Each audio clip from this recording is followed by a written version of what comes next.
राजकारणात निष्ठा आणि तडजोड या दोन शब्दांमधील संघर्ष जेव्हा टोकाला पोहोचतो तेव्हा मोठे राजकीय भूकंप होतात. पुण्याच्या राजकारणात सध्या असाच एक मोठा भूकंप झालाय.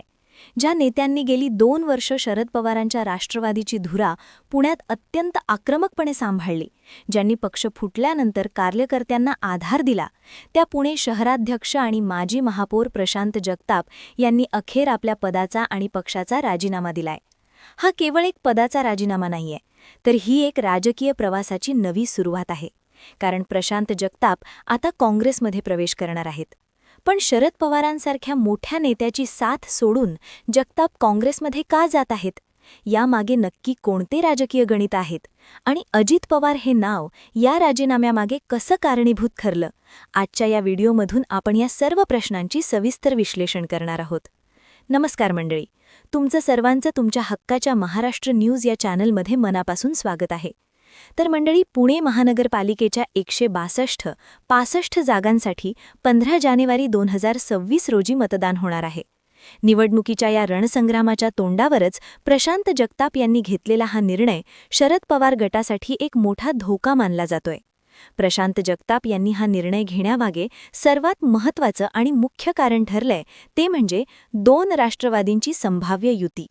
गेल्या काही दिवसांपासून राजकीय वर्तुळात अशा चर्चांना उधाण आलं होतं की आगामी महापालिका निवडणुकीसाठी शरद पवार गट आणि अजित पवार गट पुन्हा एकदा एकत्र येऊ शकतात. महायुती किंवा महाविकास आघाडीचा पलीकडे जाऊन दोन्ही राष्ट्रवादींनी एकत्र लढावं असा एक प्रवाह पक्षात तयार होत होता. मात्र प्रशांत जगताप यांना ही गोष्ट अजिबात मान्य नव्हती. प्रशांत जगताप यांनी आपली भूमिका मांडताना अत्यंत परखड मत व्यक्त केलंय. ते म्हणाले, ज्या कार्यकर्त्यांनी गेली 1.5 वर्ष अजित पवार गटाविरुद्ध रस्त्यावर उतरून संघर्ष केला, ज्यांनी लाठ्या-काठ्या काढल्या आणि पोलीस केसेस अंगावर घेतल्या, त्यांच्या भावनांची मी प्रतारणा करू शकत नाही. थोडक्यात सांगायचं तर ज्यांच्या विरुद्ध आपण इतके दिवस लढलो त्यांच्या सोबतच पुन्हा निवडणुकीत हातमिळवणी करणं जगतापांच्या तत्वात बसणार नव्हतं. कार्यकर्त्यांच्या स्वाभिमानासाठी त्यांनी पक्षाला रामराम ठोकणं पसंत केलं. राजकारणात अनेकदा सोयीनुसार युती केली जाते, पण जगतापांनी निष्ठेला महत्त्व देत हा टोकाचा निर्णय घेतलाय. जगताप यांच्या काँग्रेस प्रवेशामागे केवळ युतीचा विरोध हेच एकमेव कारण नाहीये, तर त्यामागे विकासाची ओढ आणि काही वैयक्तिक भावनासुद्धा आहेत. जगताप हे हडपसर भागातील एक प्रभावी नेते आहेत.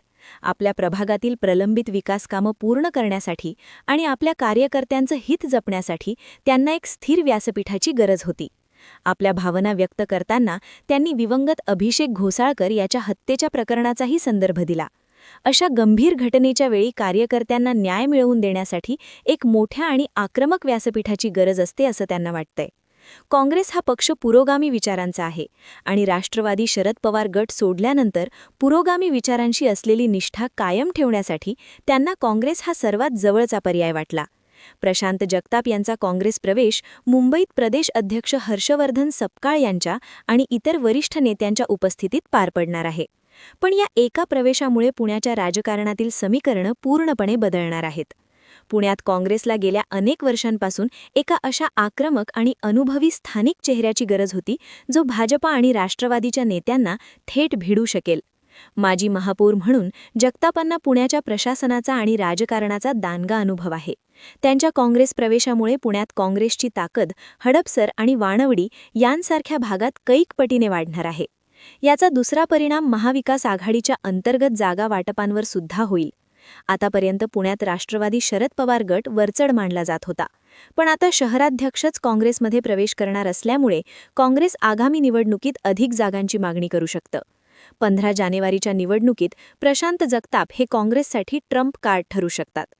दुसरीकडे शरद पवारांच्या राष्ट्रवादीसाठी हा एक मोठा वैचारिक पेच आहे. जर खरोखरच दोन्ही राष्ट्रवादी एकत्र येण्याच्या चर्चेमुळे जगतापांसारखा नेता बाहेर पडत असेल, तर कार्यकर्त्यांमध्ये संभ्रमाचं वातावरण निर्माण होऊ शकतं.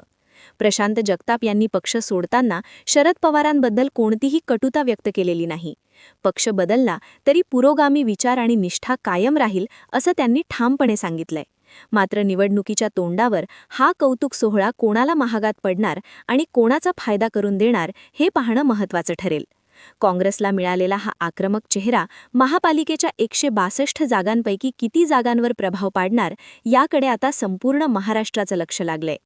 तुम्हाला काय वाटतं? प्रशांत जगताप यांनी युतीला विरोध करून काँग्रेसमध्ये जाणं योग्य होतं का?